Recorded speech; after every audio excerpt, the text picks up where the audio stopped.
Hello, I'm John Stifer, representative of the Shaw Media Editorial Board. Today is Thursday, September 10th, and we're pleased to begin a joint interview with candidates for the McHenry County offices of coroner and county chairperson in the November 2020 election. I'm joined by reporter Kelly Duncan and Daily Herald editorial board member Jim Slusher. We welcome the candidates, County Board Chairman Challenger Mike Buehler, and coroner candidates Michael Rein and Kelly Liebman. Mr. Buehler, we'll begin the questioning with you. Please introduce yourself and tell us a little bit about the platform that you're running on. Okay, Mike Buehler. Like you said, I'm the Republican candidate for McHenry County Board Chairman. I'm not a politician. I've never run for elected office before. However, I am a small business person of over 25 years, 30 years in my chosen industry. I run a company with my brother. We basically sell and install industrial scales, mostly to the infrastructure industry, primarily large capacity truck scales for asphalt plants, concrete plants, and quarries in the area. We've been involved in almost all the major infrastructure projects in the Chicagoland area over the last 30 years, and you've probably seen most of them, including Millennium Park, Soldier Field reconstructions, and the lakefront reconstruction over the years. My platform, I guess, I think it's pretty clear, myself included, that voters want new leadership with a clear vision to restore our county and say no more to cutthroat politics. I myself have, over the years, have been appalled at the high taxes and corruption in this state, and I think that we can't rely anymore on the corrupt to police themselves. We need to replace them at the polls. All right, and Michael Rein? Yeah. What was the question? I mean, just introduce yourself. Tell us a little bit about yourself and the platform you're running on. Okay. My name is Dr. Michael Rein. I'm actually running for county coroner. A little bit about me is that I was born and raised here in Woodstock, McHenry County. Been here all of my life except for 4 years. I was a 4-year U.S. Marine Corps veteran. After that, I came home. I did the family construction business for about 8 years. Worked my way up in the family construction business, and I became a VP before I decided that I wanted to go back to school and do something else, and started off at MCC, got an associate's degree in science there, and wanted to pursue the medical field even more. So after that, I went to National College of Chiropractic, and I received my bachelor's degree in human biology, and then also received my doctorate degree there. Passed 4 national boards to be licensed in the state of Illinois. Chiropractors are actually under the Medical Practice Act in Illinois, where MDs and DOs, so we are under the same stringent laws that they go by as well. I've been on the county, I was on the county board for 4 years. Did some good things as far as saving money, redoing the healthcare plan up there, which has saved millions of dollars for the taxpayers. And actually, when they did the remodel job, I was one of the instrumental people in helping keep those costs down, but also keep everything functional as well. Locally, I am involved in the Woodstock Chamber of Commerce. I've also been a past alumni president for the McHenry County College Alumni Association. And I have over 6,000 hours of formal training over my last, since schooling and continuing education. So I also have 2 certificates dealing with forensics and things, so that I actually went and did on my own. Once I decided that I was going to run for coroner, I thought it was a good thing that I do those preemptively.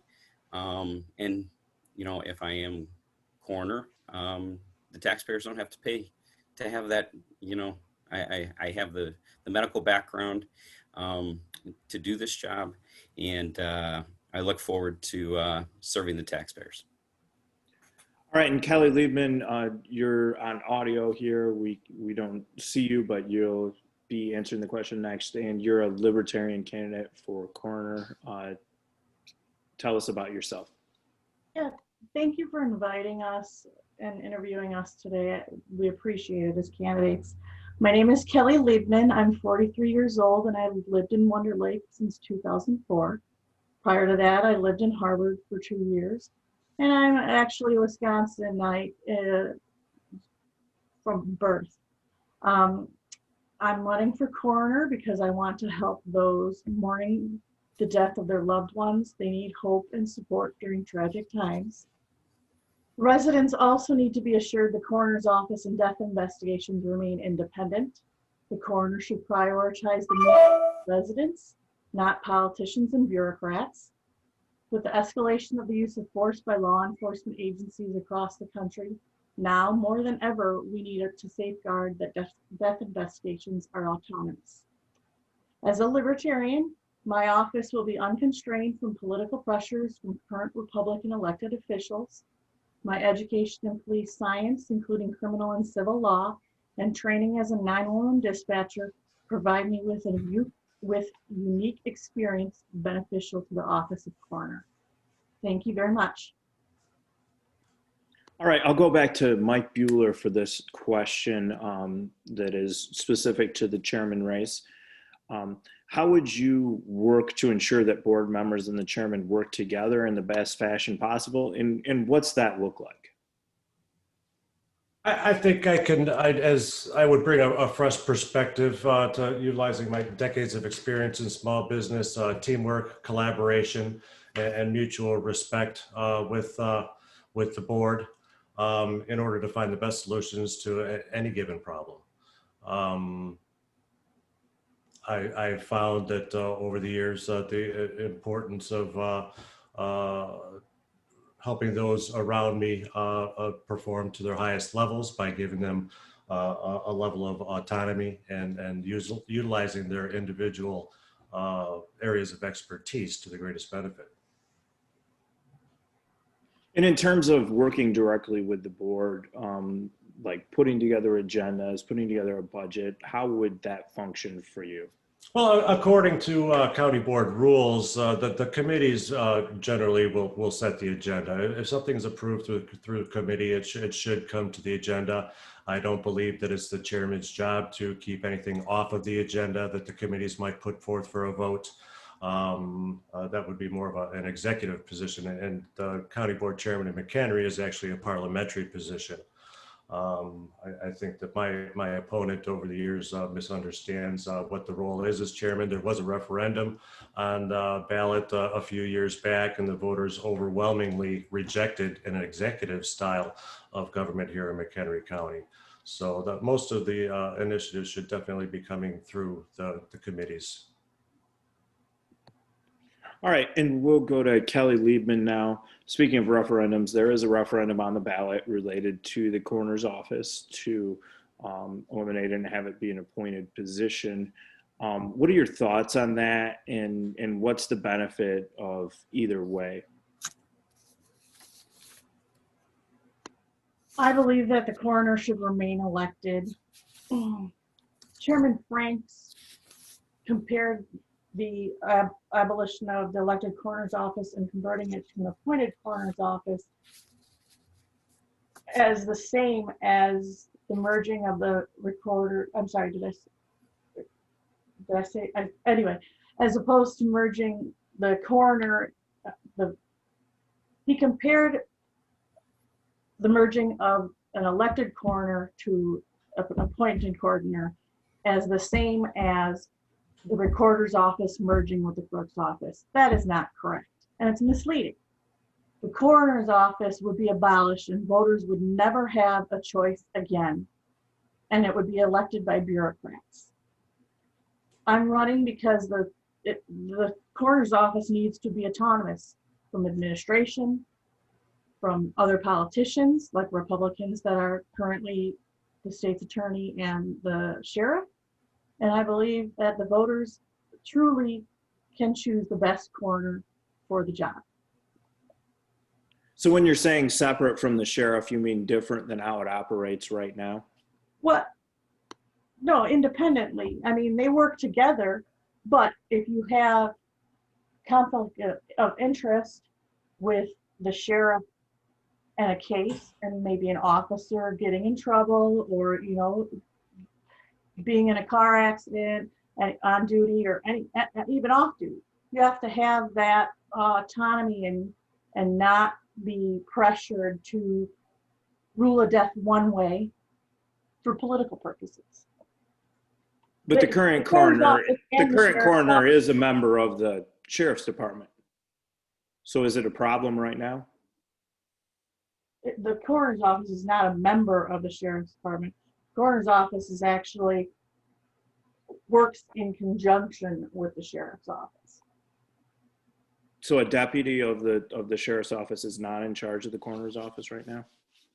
For sure, right now they are.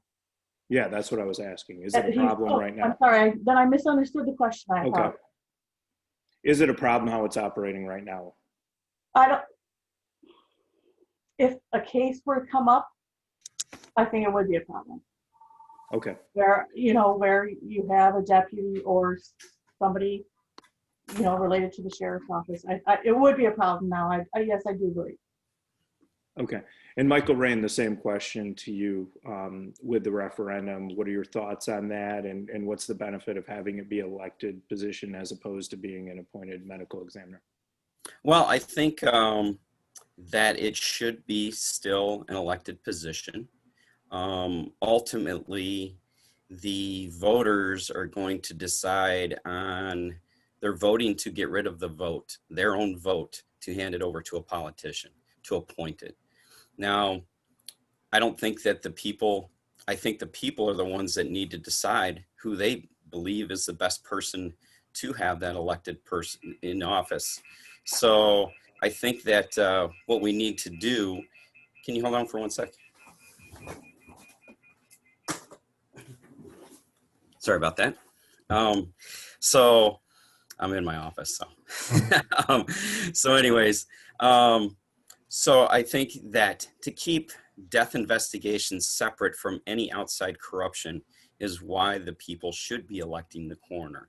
If it is appointed, the appointed coroner is held over by either the county board chairman, county administrator, county board, any one of those people.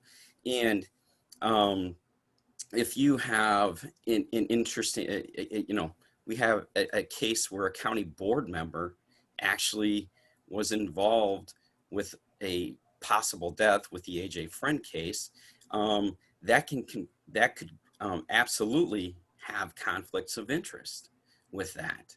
And I think that when you're having those conflicts of possibilities, an appointed coroner is basically when somebody puts pressure on you, they're holding a job over their heads. You do what I tell you to do or you're going to lose your job. That's what happens. And just for instance, Bureau County down, they actually had an elected coroner, went to appointed coroner, and then went back to an elected coroner because they saw the value of what that is.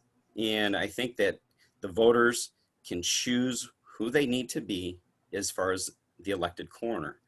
Now, I think you talked about as far as, with the sheriff filling in right now, the sheriff is actually filling in. If under the, ordinance, the McHenry County ordinances, the chairman was supposed to bring somebody forward within 60 days, and he failed to do that. So that, to me, the chairman has actually been negligent as far as not putting and filling that position, and putting the extra burden and the extra stress on the sheriff's office. That should have never happened. So. Is there an issue with how it works in Cook County? Are you familiar with that? I am. Yes. Okay. So tell me a little bit about that. Well, Cook County has a medical examiner's office per se. They don't have an appointed coroner. Now, Cook County, they see thousands and thousands and thousands more deaths than McHenry County. McHenry County does about, I believe on the average of about 175 autopsies per year. Now, most big cities that I know of have a medical examiner in charge because the medical examiner's office is set up differently than a coroner's position. So if McHenry County was to go to a medical examiner's office, the liability now would fall much harder and much greater within the county to do that. Plus, there's only 500 medical examiners across the whole United States. So filling that position becomes a much more daunting task, and you're going to end up paying much more for that. You have counties such as Kane County, they have what, 700,000 people in there. They have an elected coroner. Lake County, they have an elected coroner. So DuPage County, they have an elected coroner, which is filled by a medical doctor as well. So I think that, you know, the smaller counties and things like that, you know, I think it works fine and it works well. You know, obviously that if there's a investigation that needs an autopsy, those are subcontracted out. So, and I think that when the Illinois Coroners Association came up and spoke in December about the referendum, and I think they laid it out very clearly. What their belief was is that it should be an elected position. All right, and Kelly Liebman, do you have any thoughts on that? You know, comparing this to how a place like Cook County operates? Well, you know, I know Cook County's medical examiner's office, the medical examiners are paid over $200,000 a year. The budget for the whole coroner's office in 2020 from the general fund is $476,000. So I know if for some reason they decided to go with the medical examiner's office, I don't think that's going to happen. It would severely increase costs. I also wanted to point out that this referendum's on the ballot because a politician said that the coroner's office is broken. He says there's a damning report from the sheriff's office, but he refuses to substantiate the claims that the coroner's office is broken. I don't think the coroner's office is broken. I do believe it has been purposely neglected for political reasons. All right, and Sorry, go ahead. just to follow up on that report, the report was related to the previous coroner, right? And you're saying it was neglected after Ann Majewski left or before that? Before. Dr. Majewski tried to get things on the agenda for the coroner's office in committee. The chairman refused to put those on the agenda. How can a coroner's office get things done, make improvements, invest in technology when she can't get things on the agenda to get approved? What specific things were not approved or put on an agenda? I don't want to say specific things, but you can't make purchases of $20,000 or more without approval. And Dr. Majewski should not have had to speak during public comment in order to be heard. All right, and Michael Rein, your thoughts on that report, the validity of that report, and kind of the reasons why the coroner's office was in that state when Dr. Majewski left. Which report are you talking about? The report from the Algonquin doctor that came in, that the sleep study doctor that did yeah. So when Dr. Keller did his report, that was actually after Sheriff Prim actually did a thorough report to begin with. Sheriff Prim, when he took over the office, he went and did a thorough analysis of what some things were good, were bad, things in that nature. But I didn't think there was any glaring things. However, the chairman decided that he wanted a different report, And the different report from Dr. Keller basically stated that, in his quote, that, I guess I'm going to paraphrase, but it was basically the people are, don't understand, or the people are stupid, and basically referring to the taxpayers and the citizens of this county, which I think was right there is not an independent study. That's a political study now. And Dr. Keller's study, I mean, he was a sleep study doctor, has never been inside of a coroner's office.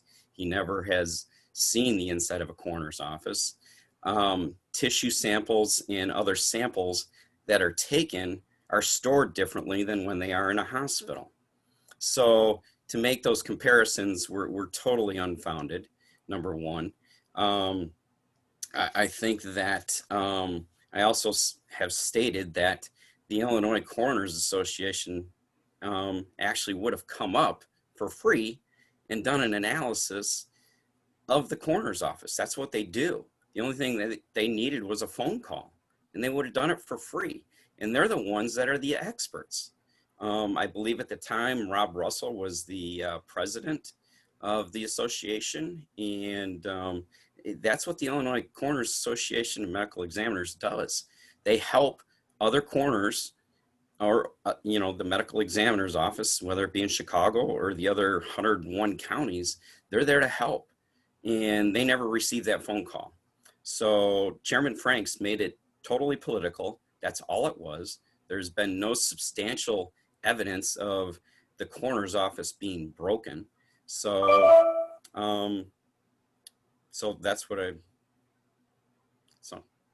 Could I speak to this for a moment? Yeah, I was actually going to ask you specifically. Yeah, because this doesn't involve the chairman's position, and what I think was, this is a perfect example of why you don't want an elected official to have so much power that they would also hand pick a person to come in and examine an office like that. It just lends the appearance of a conflict of some sort. I don't know what the relationship with this doctor is to the county or the chairman or anybody else. But for one person to just make an arbitrary decision that you're going to bring in a sleep apnea doctor to examine a coroner's office, it seems ridiculous on its face. And there's a perfect to what Kelly said as far as Ms. Majewski having to come before the board to make public comment to ask funds for her department when she had tried to get it to come through committee and the chairman wouldn't bring it after it went through committee already. This is not the way good government operates. Why should an administrative or elected official have to come to public comment to ask for funding for their department? All right, and the next question related to the chairman's office. Property taxes obviously are a big deal. What are your thoughts in terms of the future of those in McHenry County and the budget and what that's going to look like with you as chairperson? I think that the board has done a pretty good job lowering our taxes. They have lowered the taxes considerably. What I would add is even more important is lowering our expenditures and our size of our government. There's a lot of work to be done there, especially with what's going on with COVID. There's going to be massive shortfalls of revenues over the next year or so due to a lowered tax base. And we're going to have to look at and make some hard decisions on where we're going to make some cuts and still maintain the high level of service that people are used to.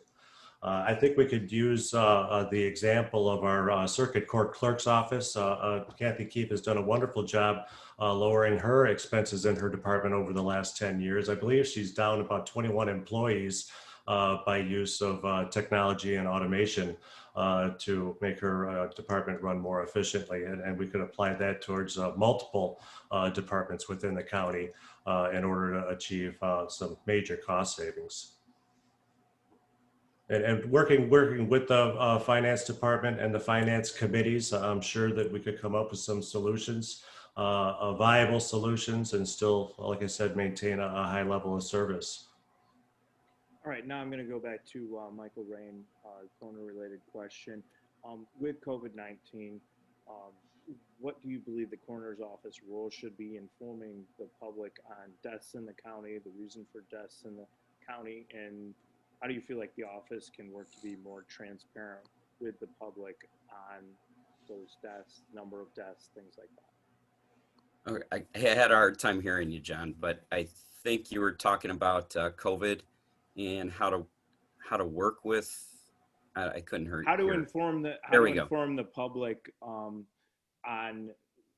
what deaths are related to that, the number of deaths, all that information, classifying deaths within the county and giving that information out to the public. Do you feel like that's an important role and also Absolutely. Transparency? Absolutely. As far, with COVID-19, making sure that we have the right statistics as far as deaths go from COVID-19 is imperative. I know that the coroner's office, they work with the health department to begin with, and that's where the health department is, they work with getting those numbers and things in that nature. But it's also working with the hospitals and having a guideline, because their guidelines, we want to make sure that their guidelines are followed to the T, to make sure that we have accurate counts when we give them. So working with the health department is imperative to make sure that we have the accurate numbers. We don't want separate statistics as far as, cause of death with the coroners. We determine cause of death, and we don't want those causes of death to be different than what the health department has.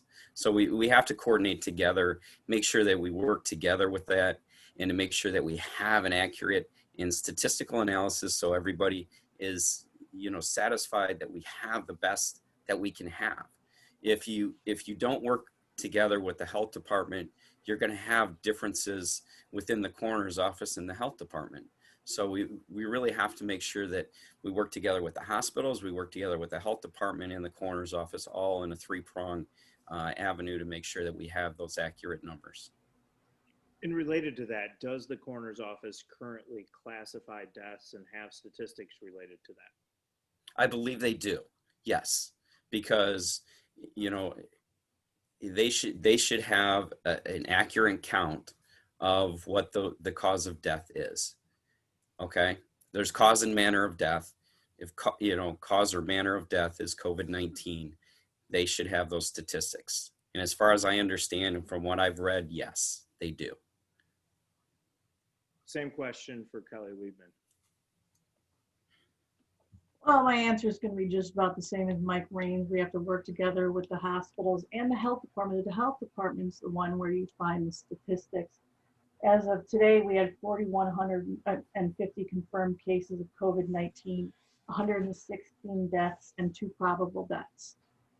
And I'm glad that the probable deaths are listed that way. When I was out petitioning right after the governor reopened Illinois, I was petitioning and I was a little surprised. One of the people I collected their signature from had said that they had an issue with the coroner's office labeling their grandmother as a COVID death. And she was really upset about it. And I was actually surprised to get a conversation like that on my first day of petitioning. It was like, oh, wow. And I'm glad to see that 2 probable deaths is listed. I mean, that's a good, clear way. Now, as far as if I don't remember the other questions. I'll just let you ask if you need.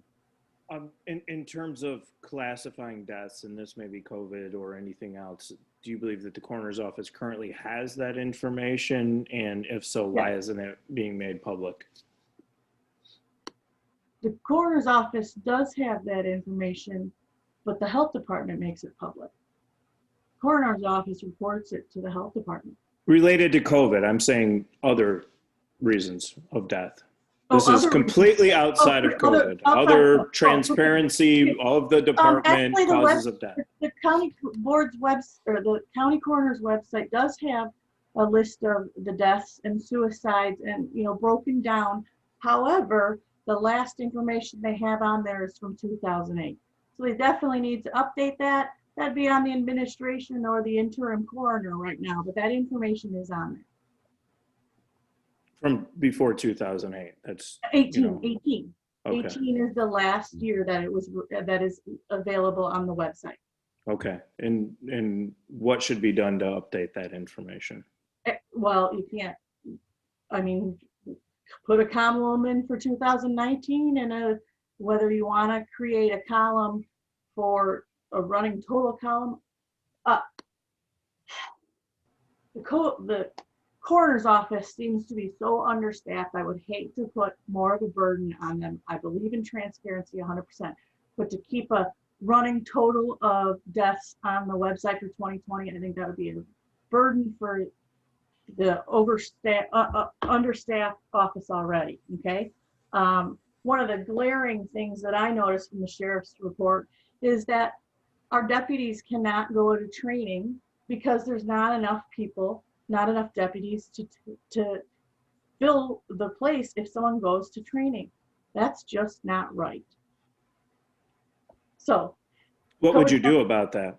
what would I do about that? Well, I would see if they've reduced the budget from the general fund from the coroner's office since they started reducing it in 2016. From 2016, the coroner's office budget went from the general fund went from $535,000 to now it is at $476,000. That's another place where the coroner's office is being neglected. They also haven't had a capital outlay in their budget since 2015. How can you plan, again, upgrades and keeping on track and keeping educated? How can you do that if you have no capital outlay? So they've been pinching the coroner's office. I really don't know how we are going to hire a new employee. I know that if I get elected, I will not take the pension.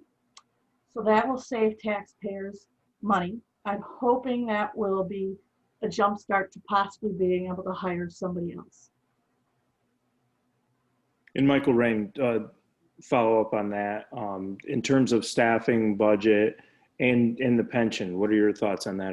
Will you take the pension, and what are your thoughts on what you would do to change the staffing or the budget for the office?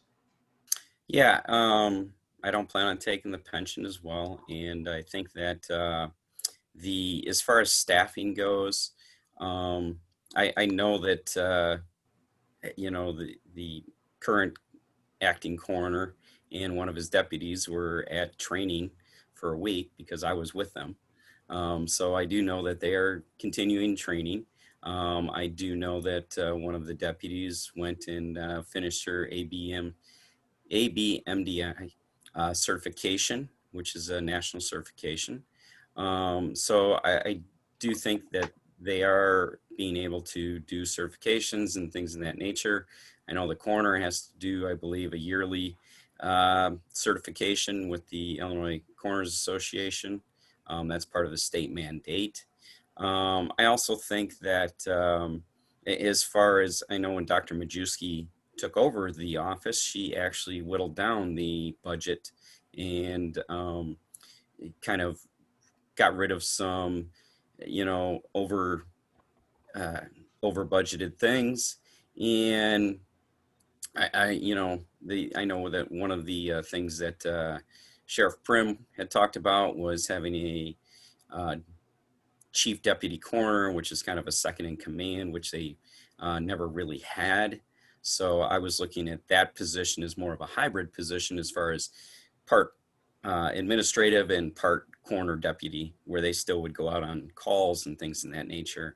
That way, if something ever did happen to the coroner, again, where they had to step down, there's somebody already there ready to take over just in case. So, as far as the coroner's office, we really want to look diligently every year at it. Certain things are kind of, you can't control because you don't know how many autopsies you're going to be doing every year. So it's kind of a guess and kind of an estimate of what you need, what you don't need. So, that's basically, you have to look at the trends. You have to look at the trends of suicide, auto accidents, overdoses, homicides, things in that nature. You have to look at every year as they, as those trends go up and down, and they kind of go in an ebb and flow. So looking at that's you really want to make sure that you have enough money, but you don't want to be overshooting, way more than what you need. So in being on the county board, I've worked with the budget system quite a bit. When I was on the board for 4 years, worked with Dr. Majewski as well. When I was on the county board, I actually, I was part of the human resources at the time, which worked all with union contracts, which I'm very familiar with, both actually on both sides of the aisle, because when I was in construction, I was union. So I know how to deal with the union contract structure and things in that nature to make sure that everything is fair. So, yeah.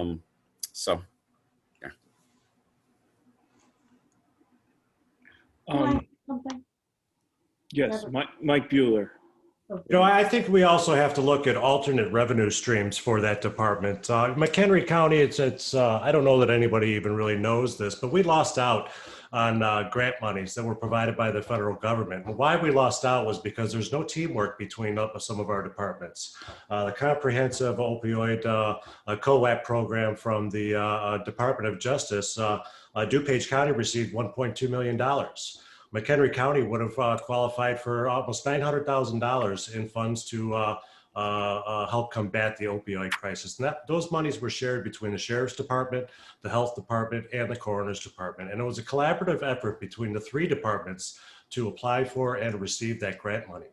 I think there's a systemic problem in our county government where the departments don't work as a team many times, and I don't exactly know why that is or where the blame lies for that. But I would ensure that we work in a more collaborative and teamwork kind of a process like they do in other counties around us. Related to a specific on that, with the health department and the sheriff's department, obviously there were some issues related to information with COVID-19. Where do you think the county chairman falls into that sort of collaboration and something like that? I think that there would have to be some kind of a compromise reached between the 2 departments, and sitting down at the table and having an honest, open discussion with the 2 of them would probably help solve those problems.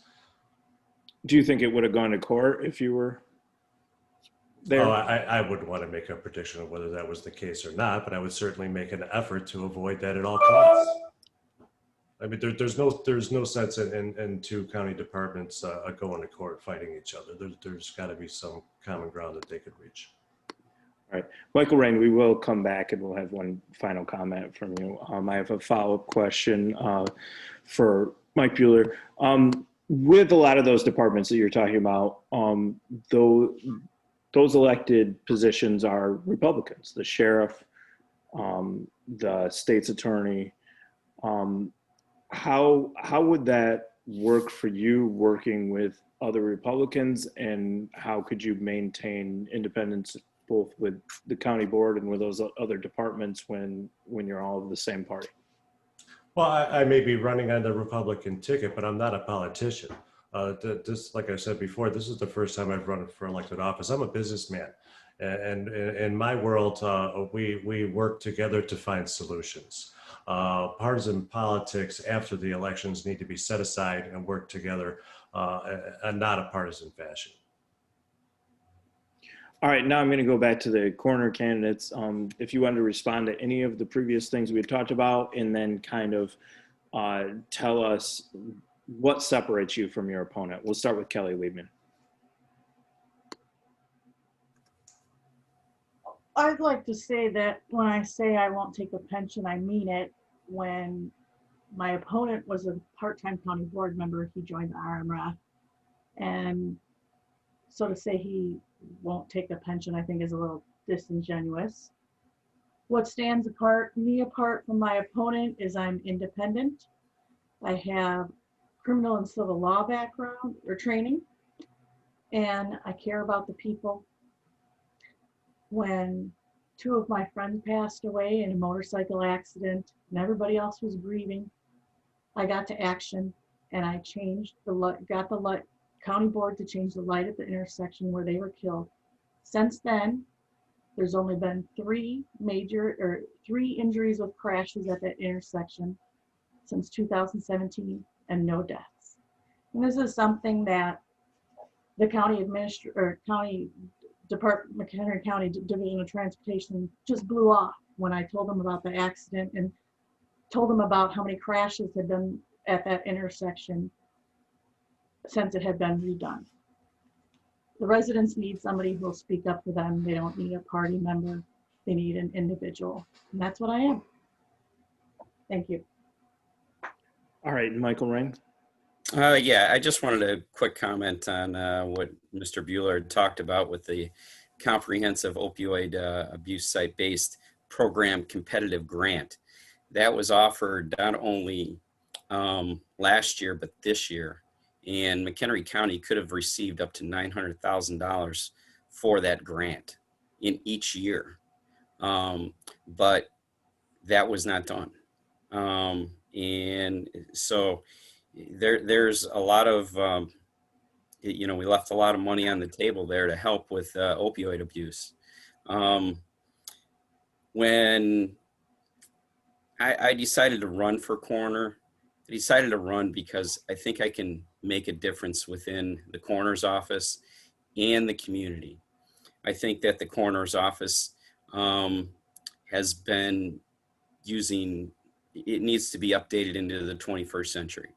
I know Dr. Majewski was working towards that, but if elected, basically we need to go to a barcode system for everything that comes in for personal belongings and specimens. That way it becomes as much more streamlined and you get to work with the state's attorney's office and local law enforcement much better. That way you don't have to keep scanning and faxing and redoing things with paper.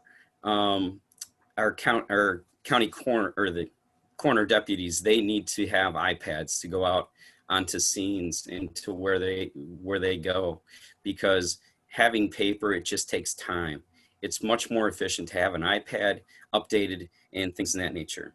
Again, I have accumulated over 6,000 hours of formal training in the medical industry. I have a doctor's degree. I have a human biology degree. I have two certificates in forensic training. Within the coroner's office, 80% of all the cases are medical related some way or another. And 10% of those end up with autopsies. So I think with my medical background, the understanding of the office, the understanding of how to make key and decisions on whether we need to do autopsies or not, set me apart from my opponent. I also think that moving forward with the coroner's office, like I said, and upgrading it, I think that's going to be a huge thing for our office. Of course, there's going to be getting obviously some of the old files updated back, updating them and putting them on a hard drive, making sure that we don't have those files laying around. I also think that transparency is also a big thing. We want to make sure that the public and the news media get exactly what they need. However, sometimes working with certain cases, you're not, allowed to give out certain information until the investigation is done. So I think transparency is also a big thing with the coroner's office. So, yes. All right, Mike Buehler, final comments. What separates you from your opponent? What are the reasons people should vote for you? I think it's no secret that our current Democratic chairman's been embroiled in controversy and scandalous allegations and have really become an embarrassment to McHenry County. I want to bring new leadership with a clear vision to restore McHenry County, saying no more to cutthroat politics, support lower taxes and sensible budgeting policies. We need to promote business development, especially after this COVID has affected small businesses so drastically. We need to look forward and come up into the 21st century here. In fact, one of the first initiatives I think I would go approach the board members with would be, there's actually a nonprofit group in McHenry County called the Internet Freedom Cooperative or something along those lines. I've spoken with them quite a few times. What we want to do is bring fiber and internet connectivity to all reaches of the county, provide high-speed fiber and competition, so that we're not only left with two or three carriers in the county. We could have up to 13 different carriers, have high-speed internet, attract business, and give the rural areas the service that they need. The agricultural industry is a business. They need connectivity, and it's abysmal in the rural areas here in the county.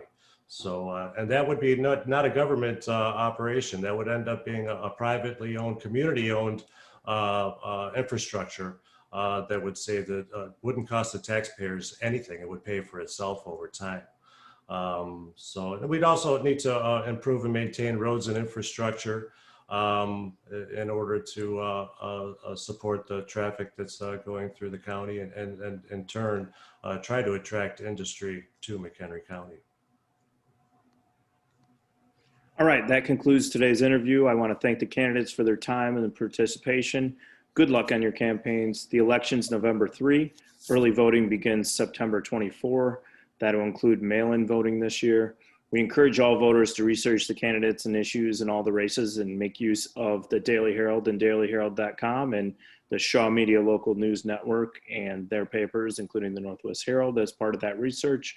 Ultimately, informed voting is one of the most sacred obligations a citizen has if a democracy is to flourish. Thank you for watching, and stay well.